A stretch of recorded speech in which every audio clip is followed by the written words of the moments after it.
రామునికి రామేశ్వరానికి మధ్య ఉన్న సంబంధం ఏంటో తెలుసా? మర్యాద పురుషోత్తముడు శ్రీరాముడు 14 ఏళ్ల వనవాసం చేశాడు. ఈ కాలంలో అతను చాలా ప్రదేశాల్లో ఉన్నాడు. సీతను రావణుడు అపహరించిన తరువాత అతను ఆమెను వెతుకుతూ లంకకు వెళ్ళాడు. లంకకు వెళ్లేందుకు రామసేతు వంతెనను నిర్మించాడు. అతనితో పాటు వానర సైన్యం మొత్తం సహకరించింది. శాస్త్రాల ప్రకారం శ్రీరాముని ఆరాధించేవాడు శివుడు, శివుని ఆరాధించేవాడు శ్రీరాముడు.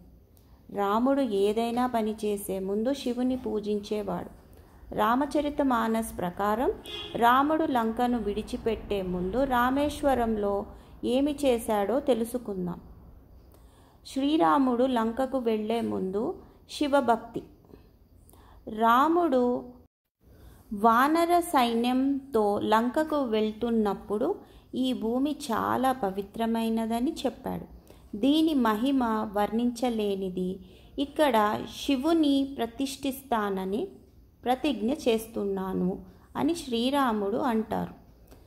శివలింగాన్ని ప్రతిష్ఠించిన తరువాత రాముడు దానిని పూజిస్తూ, నేను స్థాపించిన శివలింగం ఉన్న ఈ రామేశ్వరుని దర్శనం చేసుకున్న వ్యక్తి తన ఊపిరిపోయిన తరువాత అతను నా లోకానికి చేరుకుంటాడు అని రాముడు అంటాడు.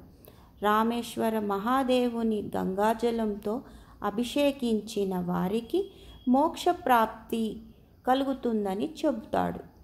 రామేశ్వరం ఆలయ విశేషాలు. ఈ క్షేత్రానికి రాముడితో అనుబంధం ఉండటం వల్ల ఈ యాత్రకు రామేశ్వరం అనే పేరు వచ్చింది. రామేశ్వరం దక్షిణ భారతదేశంలోని తమిళనాడు రాష్ట్రంలోని రామనాథపురం జిల్లాకు సమీపంలో ఉన్న ఒక పుణ్యక్షేత్రం. ఈ తీర్థయాత్ర హిందూ మతం యొక్క 4 ధాములలో ఒకటి. శివుని 11వ జ్యోతిర్లింగం. రామేశ్వరం ఆలయం దక్షిణ భారతదేశంలో అత్యంత ప్రసిద్ధ పుణ్యక్షేత్రం. ఇది శివునికి అంకితం చేయబడింది. ఈ ఆలయ గర్భగుడిలో శివుని 11వ జ్యోతిర్లింగాన్ని ప్రతిష్ఠించారు. ఈ ఆలయ జ్యోతిర్లింగాన్ని శ్రీరాముడు స్వయంగా స్థాపించాడు.